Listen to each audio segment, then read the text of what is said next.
우리 속담에 그런 말이 있죠. 비가 온 뒤에 땅이 굳어진다. 이제 그런 말이 있습니다. 우리 한자는 우지실이라고 이야기를 하죠.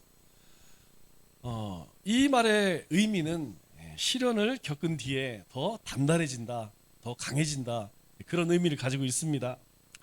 그런데 우리가 이 말 속에는 또 어떤 의미가 포함되어 있냐면, 비 온 뒤에 땅이 굳어지니까 비 올 때는 어떻게 해야 할까요? 비 올 때에 나아가서 또 비가 바로 온 후, 비 온 직후에 땅을 갈고 씨를 뿌리는 게 아니라는 거죠. 왜냐하면 비가 한참 내리는데 씨앗을 뿌려서 뭐 하겠습니까? 다 떠내려가지. 그죠? 그래서 비가 올 때, 그리고 비가 막 그쳤을 때, 그때 씨앗을 심으면 되면 땅을 가면 힘만 듭니다. 힘만. 그래서 이 시기와 때를 잘 맞추는 게 참 중요해요. 우리가 타이밍이라고 그래요. 타이밍. 이 타이밍이 잘 맞으면 모든 일들이 순조롭게 잘 돌아갑니다. 우리가 살다 보면 굉장히 큰 시련도 겪고 슬픔을 맞이할 때도 있어요. 그런데 그 슬픔과 시련이 한순간에 확 사라지는 게 아닙니다. 그 시련과 슬픔이 지나갈 시간이 필요해요. 비가 오고 난 뒤에 땅이 단단해지는 것처럼 우리 그리스도인들 삶에도 고난과 시련, 역경들이 지나간 후에 우리의 믿음이 훌쩍 자라는 것을 볼 수 있어요. 그런데 우리가 하나 조심해야 할 것은 무엇이냐면, 그런 시련과 고난이 끝나기도 전에 우리는 어떤 생각이 들어요? 빨리 그러한 상황을 마무리하려고 합니다. 우리 스스로도 그럴 때가 있고 다른 사람들에게도 그렇게 성급하게 다른 사람의 마음을 좌지우지하려고 하죠. 우리 욥기를 보면 욥의 친구들이 와서 그렇게 하죠. 욥이 시련을 겪는 거에 대해서 옆에서 이렇게 격려해주고 조금 기다려줄 필요가 있는데, 그걸 기다려주질 못하는 거예요.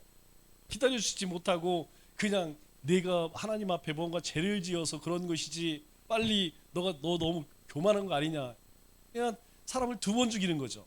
지금 그 질병으로 인해서 엄청난 고통스러운데 거기에 와서 정신적으로 더 힘들게 만드는 거죠.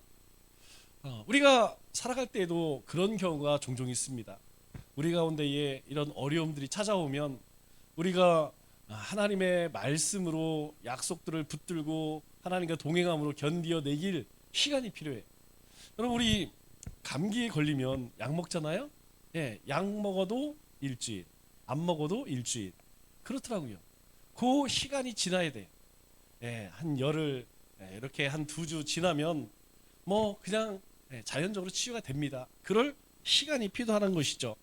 그런데 내 기준으로 생각하면 막 견디지를 못하는 거야. 왜 나에게 이런 시련이 찾아오나? 왜 어려움이 찾아오나? 나에게 왜 이런 유혹이 찾아오나? 또 그걸 기다려주지 못하면 다른 사람에게도 그렇게 대하죠. 그런 것 같습니다. 시련은 이겨낼 시간이 필요하고 슬픔 역시 정리할 시간이 필요합니다. 그때까지 우리가 좀 기다려주고 그 사람을 격려해주고 위해서 기도해주는 것, 이게 참 필요한 것 같아요. 욥기 우리가 잘 아는 말씀이죠. 23장 10절 말씀을 보면 욥이 이런 고백을 합니다. 내가 가는 길을 그가 아시나니. 지금 굉장히 고난 가운데 있지만 하나님은 아신다는 것이죠. 친구들은 몰라. 그러나 하나님은 나를 안다는 거예요. 내 마음을 안다는 거예요. 내가 하나님을 얼마나 사랑하는지, 내가 얼마나 하나님을 경외하는지 하나님은 아신다는 거예요. 그래서 그가 나를 단련하신 후에 하나님이 허락하셨다는 것이죠. 하나님께서 허락하지 않고는 이런 시련이 올 수 없다는 것이죠. 그런데 이 시련이 다 지나간 후에는 내가 그때는 하나님 앞에 정금처럼 정말 순도 99.9% 금과 같은 모습으로 나아가게 될 것이다. 그렇게 고백을 합니다. 진정한 그리스도인은 평화를 사랑하죠. 그런데 평화를 사랑할 뿐만 아니라 적극적으로 평화를 만드는 사람입니다. 진정한 그리스도인은 세상과 다른 사람에 대해서 우리가 앞서서 뭘 배웠죠? 그거 배웠죠. 진정한 그리스도인은 세상과 그리고 세상 사람들과 첫째로 긍휼히 여길 수 있어야 돼요. 우리가 하나님을 알지 못하는 사람들, 죄 가운데 살아가는 사람들, 또 말씀대로 살아가지 못하는 사람들에 대해서 아유 저것들 그냥 벼락마저 이렇게 생각할 것이 아니라 우리가 그들을 긍휼히 여기는 마음을 가져야 됩니다. 왜냐하면 긍휼은 하나님의 마음으로 그랬죠. 하나님이 우리를 불쌍히 여기셨기 때문에 우리의 마음 가운데 찾아오셔서 감동하시고 우리로 하나님을 사랑하고 하나님 말씀을 쫓아 살아가게 하시죠. 두 번째로는 깨끗한 마음으로 대해야 합니다. 우리의 자신이 깨끗한 마음을 가져야 해요. 깨끗한 마음은 뭐예요? 거룩함이죠. 우리가 우리 안에 하나님이 계시기 때문에 그렇게 할 수 있다는 거예요. 세상 사람들은 절대 그렇게 하지 못합니다. 세상 사람들은 거룩한 척은 하죠. 그러나 거룩한 삶을 살아갈 수는 없습니다. 그래서 우리에게 너희가 세상에 나아가거든 그렇게 한 영혼들을 불쌍히 여기고 그들 가운데서 너희 거룩함을 드러내라. 그리고 오늘 본문에 또 뭐라고 이야기합니까? 화평케 하는 자는 이런 말을 해요. 이것은 다른 것이 아니고 하나님과 사람 그리고 사람과 사람 사이의 중재 역할을 하므로 이 땅에 평화가 임하도록 적극적으로 너희가 헌신하는 삶을 살라 그렇게 이야기하는 것이죠. 그래서 이 평화는 이 화평은 세 가지 측면에서 우리가 생각을 해야 돼요. 가장 중요한 평화가 무엇입니까? 제일 중요한 화평이 하나님과 나 사이의 화평이에요. 우리가 하나님이 주시는 그 평강을 누리지 못하면 우리가 하나님의 백성으로 살아가기가 어렵습니다. 불가능합니다. 아니 내 마음 가운데 막 요동이 치는데 막 마음 안에서 막 우라가 차오르고 막 안에 막 이러면 어떻게 신앙생활 하겠어요? 그죠? 두 번째로는 우리 이웃들과 화평해야 돼요. 우리 지체들과 화평해야 되고 우리가 직장에서의 동료들과 화평해야 되고 일가 친척들과 화평해야지 그들과 다툼이 있어서 우리가 하나님의 형상을 드러낼 수 있냐? 어렵습니다. 또 하나는 세 번째로는 자기 자신과 화평할 수 있어야 돼요. 여러분 열등감에 자존감이 없는 사람도 어때요? 매일 자기 자신만 아이고 뭐 자식 복이 없는 뭐 남편 복이 없는 사람이 자식 복이 없다는 둥 뭐 부모 복이 없다는 둥 매일 자학하는 게 자기 자신을 향해서 여러분 그렇게 해서 우리가 이 땅 가운데 하나님 기뻐하시는 삶을 살 수 있느냐? 어렵다는 것이죠.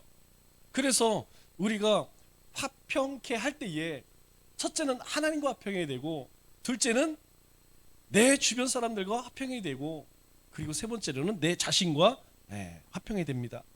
이 화평이라는 말, 평화라고 하는 말 같은 말입니다. 이 평화라는 것은 신약에 에이레네라는 말을 써요.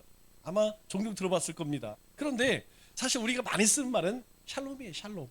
우리가 많이 쓰는 구약에서는 샬롬이라고 이야기하고 신약으로는 에이레네라는 말을 쓰는데 같은 의미입니다. 같이 평화라는 뜻을 가지고 있죠. 이 말의 의미는 어떤 의미를 담고 있느냐? 우리 삶의 고난과 시련과 역경이 지나간 후에 우리가 성장하죠. 그런 어려움 뒤에 찾아오는 완전함, 성숙함을 이야기하는 것이죠. 그래서 우리가 누군가를 향해서 샬롬 이렇게 인사를 하죠. 평강하십시오. 하나님의 평강이 당신에게 있기를 바랍니다. 이렇게 말하는 것은 우리를 향한 하나님의 사랑, 그 사랑을 당신이 좀 경험했으면 좋겠습니다. 그 사랑 안에 살았으면 좋겠습니다. 라고 하는 의미를 담고 있죠. 그러면 화평케 하는 것은 어떤 것인가? 우리가 그 개념을 잘 알아야겠죠? 우리가 살아가면서 화평케 하는 것이 어떤 것이냐? 첫째로 우리는 꼭 기억해야 됩니다. 우리는 고발자도 아니고 그렇다고 방관자도 아니라는 사실입니다. 하나님께서 우리를 부르실 때에 너희가 누군가의 연약함을 고발하고 비판하고 심판하기 위해서 우리를 보내셨을까요? 우리를 부르셨을까요? 아닙니다. 하나님은 우리를 그렇게 부르지 않았다는 거예요. 특별히 우리가 절대 착각해서는 안 되는 것이 무엇이냐면 없는 자 편에 있는 자와 없는 자 편에서 있는 자와 싸우는 것이 아니라는 거예요. 또 노동자 편에서 고용주와 싸우는 게 아니라는 것이에요. 뿐만 아니라 못 배운 자 편에서 배운 자와 싸우라는 거 아닙니다. 약자 편에서 강자와 싸우라는 얘기 아니에요. 무엇을 이야기하냐면 이 화평케 하는 자는 사람 사이에 그 갈등들, 그 막힌 담, 그걸 허는 사람이라는 것이죠. 원수된 것을 무너뜨리는 사람이라는 것입니다. 실제로 그런 어떻습니까? 네, 우리의 마음은 자꾸 한쪽으로 치우쳐요. 여러분, 그리스도인은 좌파 아닙니다. 그리스도는 우파 아니에요. 그리스도는 그리스도파입니다. 그리스도파. 우리가 이것을 잘 분별해야 돼요. 우리는 누가 뭐라고 해도 하나님의 말씀이 우리의 삶의 기준이기 때문에 이쪽이 옳다, 이쪽이 옳다. 여러분, 그렇게 편들어서는 안 된다는 것이죠. 그렇게 함으로써, 편들므로써 어떤 문제가 생겨요? 또 다툼이 있는 거예요. 여러분, 우리가 만약에 이쪽 왼쪽에 있는 사람들의 편을 들으면 여러분, 오른쪽에 있는 사람이 좋아하겠어요? 오른쪽에서 편 들면 그거 아니라는 것이죠. 이 좌우에 있는 사람들이 서로 하나가 될 수 있도록 그리스도의 마음을 품고 나가야 된다는 것이죠. 두 번째로는 화평케 한다는 것은 단순히 평화를 사랑하는 것으로 끝나는 것이 아니라 적극적으로 의지를 가지고 실천해야 한다는 것이죠. 우리가 분열과 전쟁을 싫어하고 단순히 평화를 사랑하는 사람 아니라는 것입니다. 대부분은 어떻게 생각하느냐? 그렇게 생각하죠. 다 평화를 말하면서 이 평화를 이루기 위해서 희생을 하거나 헌신을 하느냐? 그거는 하지 않아요. 여러분, 우리 믿음에 대해서 여러분들에게도 몇 번 말씀드렸죠. 예수님을 믿습니다 라고 고백은 잘해. 예수님 사랑합니다 라는 고백은 그냥 목이 터져라고 잘합니다. 그런데 예수님이 우리에게 그래, 나를 사랑하면 너희는 이렇게 살아라 라고 말씀하신 그 말씀을 순종하지는 않아. 결국 뭐예요? 요즘 우리 열왕기 하 말씀을 묵상하다 보니까 그런 말씀이 나와요. 하나님도 사랑하고 이방신도 사랑하고, 그렇다는 것이죠. 하나님도 사랑하고 세상도 사랑하고, 그러니까 하나님을 사랑 안 하면 왠지 지옥 갈. 그러니까 이분 하나님 사랑합니다 라고 얘기해. 그런데 그러한 삶을 살기는 싫어. 그냥 즐기고 세상에서 편한 대로, 내가 원하는 대로 그렇게 살기를 원해. 여러분, 세상에서 그렇게 살아서 하나님 앞에 가서 하나님께서 칭찬 받을 일이라면 여러분, 그거 신앙 아닙니다. 그거 믿음 아니에요. 아주 위험한 믿음입니다. 우리가 믿는 대로 살아내야 돼요. 우리의 말씀에 살아내야 됩니다. 똑같은 거예요. 우리가 평화를 말한다면 그 평화를 위해서 내가 무언가를 애써야 한다는 것이죠. 여러분, 예수님이 그런 말씀하셨죠. 너희 가운데에 그렇게 헐벗고 배고픈 자가 있어. 그런 사람에 가서 너 배고파? 춥냐? 그 소용없다는 것이죠. 그 사람에게 먹을 걸 갖다 주고 내 옷을 벗어서 주는 것, 그게 사랑이라는 것입니다. 평화도 마찬가지라는 거예요. 평화 말로만 그렇게 해서는 평화가 이루어지는 것이 아닙니다. 평화가 실현되는 게 아니라는 것이죠. 즉 예수님이 말씀하신 것을 어떤 상황 가운데서도 적극적으로 그것을 이루려고 애를 쓰고, 그리고 원인까지도 치료하려고 하는 것, 그것이 바로 화평케 한다는 것이죠. 그게 왜 가능합니까? 우리 가운데 하나님 계시기 때문이에요. 여러분, 사람의 능력으로는 안 됩니다. 사람의 능력으로 내 지식, 또 내 가지고 있는 은사 가지고 싸움만 더 일어나요. 더 분란만 일어납니다. 하나님의 마음을 가지고 그리스도의 마음으로 접근하지 않으면 결코 우리가 화평케 하는 자로 살기가 어렵다는 것이죠. 세 번째로는 우리가 화평케 하는 자가 되기 위해서는 대가를 지불해야 합니다. 평화를 이루기 위해서 불쾌함과 오해와 손해와 고통과 심지어는 우리의 생명까지도 내어놓아야 할 때가 있다는 것이죠. 그래서 어렵다는 것입니다. 그래서 내 자아가 내가 죽지 않고는 이게 쉽지가 않다는 거예요. 결코 화평케 하는 자로 살기가 어렵다는 것입니다. 여러분, 대가 없는 평화가 있을까요? 지금 우리나라가 이렇게 평화로운 시기를 보내고 있는데 여러분, 아무 대가가 없을까요? 아닙니다.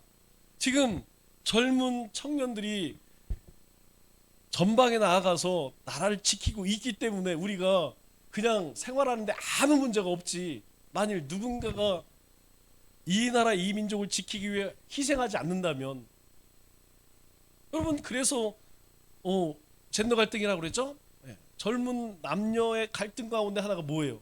군대를 가냐 안 가느냐, 왜 우리만 가야 되느냐. 이전에 저희 때만 해도, 나 때만 해도 당연한 거였어요. 무슨 여자가 군대를 가, 남자 가서 군대 가서 지키면 되지. 그런데 그 군대에 가서 그렇게 희생하는 거에 대해서 인정해주지 않으니까 어느 날부터 이 남자들이 어떻게 바뀌어지냐, 왜 우리만 가냐는 거예요. 우리가 갔다 와서 우리만 손해 아니냐, 자신들이 희생하고 자신들이 헌신하는 거 인정을 하지 않으니까. 그렇다면 이 여자들도 가라, 이제 현실화됩니다. 왜냐하면 이제 군대 갈 사람이 없어요. 아이를 안 낳으니까 이 나라를 지킬 사람이 없어. 그럼 어떻게 돼요? 이제 뭐 가용 인원들이 다 남자든 여자든 다 가야 되죠. 그래서 전투하는 일은 남자들이 해야 하고 그 뒤에 비전투적인 일들은 이제 여자가 해야 되겠죠. 여러분, 이런 희생이 있기 때문에 우리가 평안을 누리는 것이죠. 그냥 우리가 적당히 해서 어렵습니다. 이것을 위해서 우리가 적극적으로 하지 않으면 어렵다는 것이죠. 예수님은 화해를 위해서 폭력을 사용하신 적이 있나요? 없습니다. 예수님께서 소리를 지르거나 시를 하거나 화염병을 드신 적이 있을까요? 없습니다. 그리스도인들이 항상 조심해야 할 것이 바로 이것이에요. 우리가 평화를 이루자라는 대의 명분으로 뭘 차용하느냐? 세상 사람들이 사용하는 방법을 가지고 와요. 그래서 우리가 평화가 아니라 무력이라도 불법이라도 우리의 뜻을 관철시키자. 여러분, 이것은 신앙도 믿음도 하나님도 아닙니다. 우리가 항상 기억해야 할 것이 그거예요. 제가 2018년도에 처음 노회를 갔는데 현수막 그냥 시커먼 걸 붙여놓고 막 머리 띠를 띠고 집사님들이 와서 데모하고 난리가 났어요. 그 노회를 연 교회에서는 난리가 났습니다. 그 교회 동네 사람들이, 아니 저 교회가 뭘 그렇게 잘못해갖고 저 난리가 났대. 동네에 소문이 다 나버린 거야. 아니 엉뚱한 사람들이 와서 데모해갖고 그 교회만 엄청난, 여러분 그게 그런 소문이 한번 나게 되면 그걸 회복하기 위해서 몇십 배의 수가 듭니다. 여러분, 주님께서 만일 그런 방법으로 이 땅 가운데 구원하기를 원하셨다면 예수님이 무엇을 십자가를 지시겠어요? 예수님께서 왜 채찍에 맞으시고 가시관을 쓰겠습니까? 예수님께서는 그렇게 하지 않으셨다는 거예요. 이 땅에 하나님의 나라 구원을 이루시기 위해서 그렇게 불의하고 불법적인 방법을 하지 않으셨다는 거예요. 하나님 말씀에 순종함으로 했다는 것이죠. 우리 베드로전서 2장 22절 23절 말씀을 보면 우리에게 이렇게 말씀합니다. 그가 누구죠? 예수님이죠? 자, 예수님은 어떻게 하셨느냐? 어떻게 이 땅 가운데 화평을 이루셨느냐? 죄를 범하지 아니하시고. 여러분, 우리가 화평을 이루기 위해서, 이 땅에 평화를 이루기 위해서 죄를 범하면 안 됩니다. 둘째로, 그 입에 거짓도 없으시며. 여러분, 속이고 거짓말하면 안 돼요. 세 번째로, 욕을 당하시되 맞대어 욕하지 않으시고, 맞서 싸우지 않으셨다는 거예요. 고난을 당하시되 위협하지 아니하고. 가만히 보니까 우리하고 반대네. 우리는 우리의 뜻이 합당하다, 이것이 정당하다, 그럼 수상받고 가리지 않습니다. 그래서 예수님은 어떻게 우리를 화평케 하셨어요? 오직 공의로 심판하시는 이에게 부탁하시며, 공의로 하시고 그리고 하나님께 맡겼다는 거예요. 우리가 이 땅 가운데 살아갈 때에 고난 없이 십자가의 영광이 있을까요? 없습니다. 고난 없이 십자가 영광 없고 십자가 없이 부활의 승리 없습니다. 그러나 우리는 어떻습니까? 너무나 십자가 없는 멸류관을 원하죠. 십자가는 지기 싫고 멸류관은 받고 싶고, 예수님 잘 안 믿어도 축복은 받고 싶고, 뿌리지 않아도 거두고 싶고, 여러분 시간도 마찬가지고 물질도 마찬가지고, 자존심도 마찬가지예요. 이거 다 포기하지 못하면 여러분 우리의 삶에서 어떻게 피스메이커로 살아가겠습니까? 그러면 어떤 사람이 화평케 하는 자가 될 수 있을까요? 먼저 자기 자신이 하나님과 화해한 사람이 가능하다는 거예요. 하나님과 화해한 사람만이 다른 사람도 화해시킬 수 있습니다. 자신이 하나님으로부터 오는 그 평강을 경험한 사람이 화평케 할 수 있다는 것이죠. 그러면 우리가 그 하나님을 경험하기 위해서는 어떻게 해야 할까요? 하나님과 깊은 교제를 해야겠죠. 하나님과 깊은 교제라는 게 뭘까요? 예배 드리는 겁니다. 말씀을 묵상하는 것이고 기도하는 것입니다. 이거 없이는 하나님 경험하기 어려워요. 우리가 매일매일 하나님 경험하지 못하면 하나님과 교제하기 어렵고 결국은 화평할 수 없다는 것이죠. 그래서 우리 자아가 죽어져야 된다는 거예요. 내 자아가 죽어져야 된다는 거예요. 내가 옳다고 생각하는 것 내려놔야 합니다. 내가 바라고 싶은 것 그거 내려놔야 합니다. 여러분 신경질 잘 내는 사람, 화 잘 내는 사람, 여러분 화평케 할 수 있을까요? 또 공격적이고 비판적인 이런 트러블 메이커들이 여러분 세상에 나아가서 화평케 할 수 있을까요? 앞서서 이야기한 것처럼 하나님과 화평이 될까요? 안 됩니다. 아니 마음에 분노를 쌓고 있는데 하나님과 무슨 화평이 돼요? 세상과 화평 안 됩니다. 자기 자신과도 화평이 안 돼요. 두 번째로 화평케 하는 자는 다른 사람을 하나님께로 인도할 수 있어요. 누가 그렇게 하셨습니까? 예수님이 그렇게 하셨죠. 예수님께서 화평케 하는 삶을 사셨기 때문에, 진정한 평화를 누리셨기 때문에 예수님께서 바로 중재자의 삶을 살 수 있었던 것이죠. 그래서 이 화평을 이루기 위해서는 인간적인 방법으로는 어렵습니다. 야, 우리가 가서 저 사람에게 이렇게 하고 이쪽에 이렇게 이야기하고, 야, 이렇게 하면 서로 잘 화평이 되겠지? 안 됩니다. 우리가 기본적으로 무엇을 가져야 되느냐? 하나님의 사랑을 품어야 돼요. 하나님의 자비와 하나님의 인애를 우리가 가져야 합니다. 우리 안에 그것이 있을 때에 비로소 가능하다는 것이죠. 여러분 전도자가 결국 뭡니까? 전도자가 결국 하나님과 사람 사이를 화목케 하는 거예요. 그것이 전도예요. 가서 예수 믿으십시오 라고 이야기하는 이유가 무엇입니까?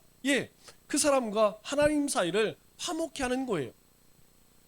마지막으로 화평케 하는 사람은 다른 사람들이 서로 화해하도록 도와주는 사람입니다. 우리가 예수님을 믿기 시작하면 하나님은 우리에게 뭘 보내주신다고 그랬죠? 보혜사 성령님을 보내주셔요. 그러면 왜 보혜사 성령님을 보내주실까?